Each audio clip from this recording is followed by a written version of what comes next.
Hi guys, how's your day going? So I'm just back from work and I'm about to make the corn chaff that I just shared the pictures of on Facebook.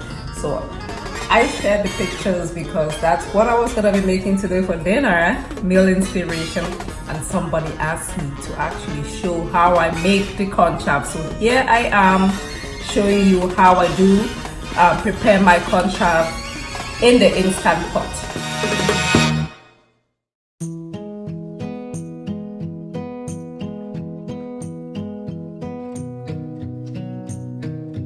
Now, it's summer in Houston right now as I speak. It's over 100 degrees outside. So my air condition, the thermostat is down to 60, but it's just not responding. And that's where the Instant Pot comes in because it's like just an electric pot. I don't have to heat up the house, in other words. So this thing has been a lifesaver for me. Anyway, without wasting so much of your time, let me show you how I do cook corn chaff. The main ingredient for corn chaff obviously is corn and beans. So it's a mix of corn and beans, kind of like a one pot thing of corn and beans. And so if you're in Cameroon, corn is not a problem. But out here in the diaspora, corn becomes, I don't know whether to call it a delicacy, but it's so hard to find like just regular corn, you wouldn't believe it. So this one here is what I buy from Amazon.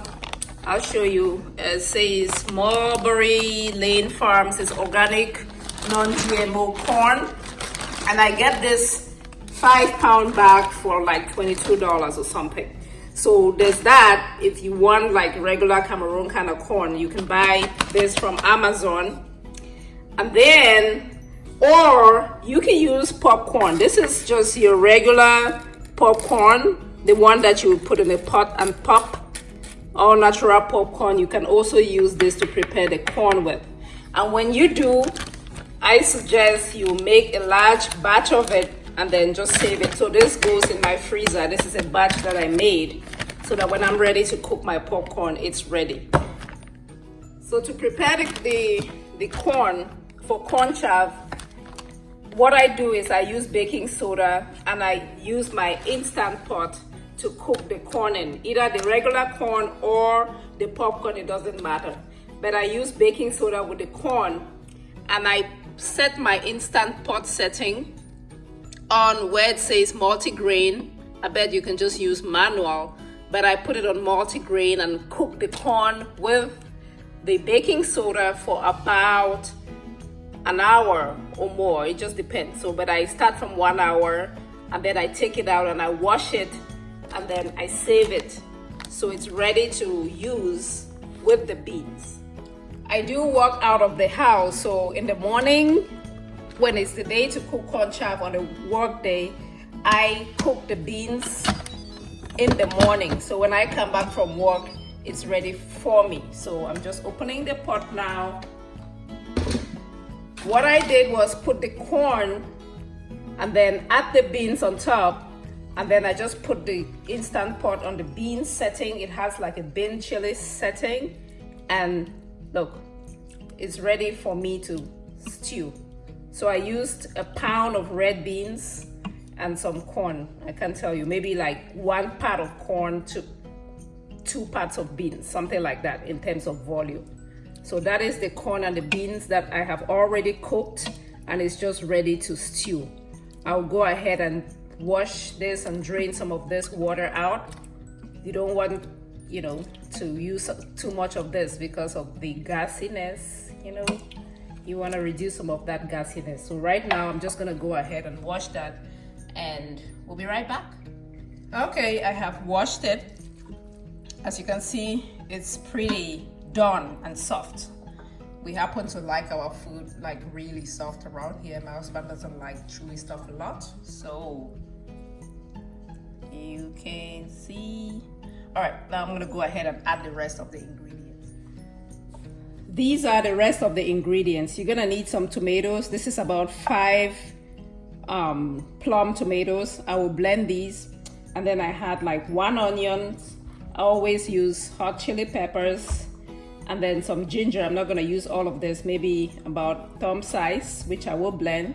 And here is crayfish onjanga, generous amount. This is about a cup of ground crayfish. I always use it for the protein, and it adds a lot of flavor. I don't ever cook beans or conchaff without crayfish.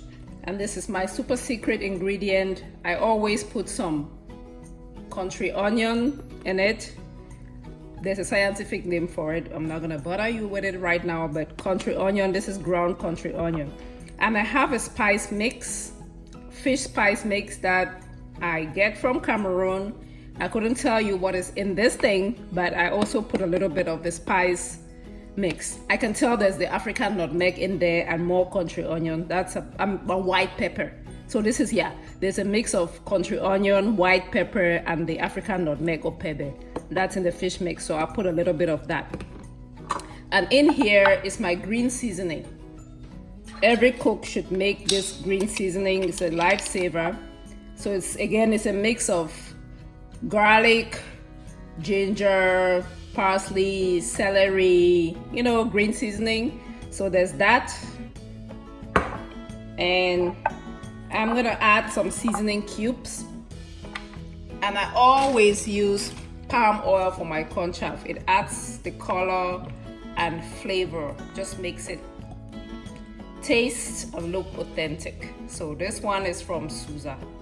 This is not the CDC one, it's the Susa palm oil. That is palm oil from Cameroon, which I trust. All right, we're ready to put it together.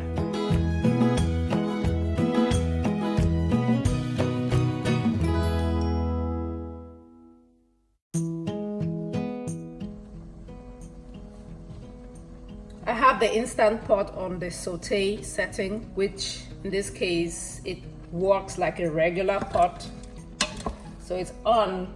It's time to just add everything. So I'm gonna add the onions.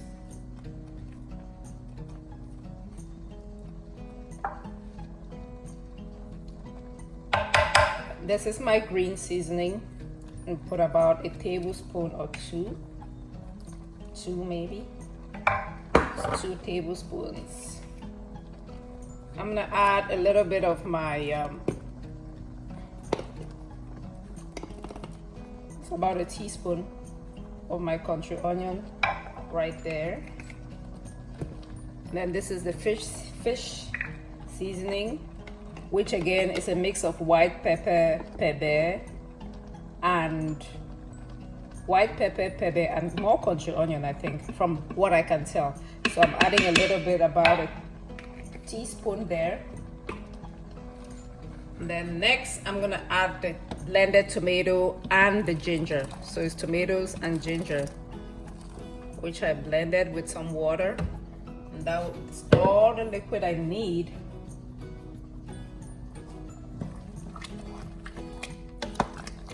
Mix that up a little bit. And the beans was already cooked with salt. So there was salt in the beans. Now I'm gonna add the palm oil. Maybe about a cup.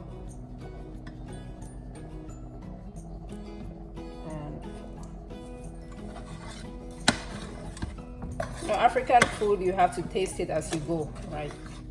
So let's start there with half a cup of ginger.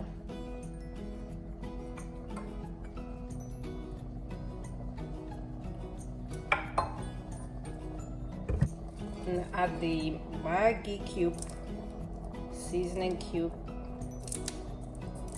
I know. Seasoning cube. Then I'll add my hot peppers. Now I'm gonna put a lid on it.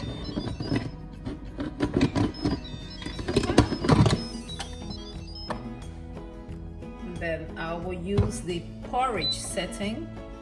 And I will just cook this for about 10 minutes. That will be it. All right, so it's been 10 minutes. I'll turn it off now. And then I will let the steam out. I will vent it. I'll show you. Okay. If you don't do that, it's gonna continue cooking. So we want to stop the cooking process right now. So There you go. I don't know if you noticed that, but the thing here dropped. That's to say it's done venting. Now we open the pot. You can see it's still cooking. Basically, your corn-chaff is ready. At this point, just taste it and adjust your seasoning.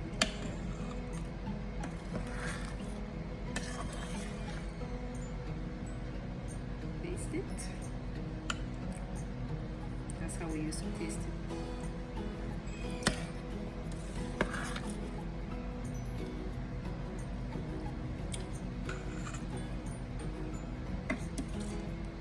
It's done.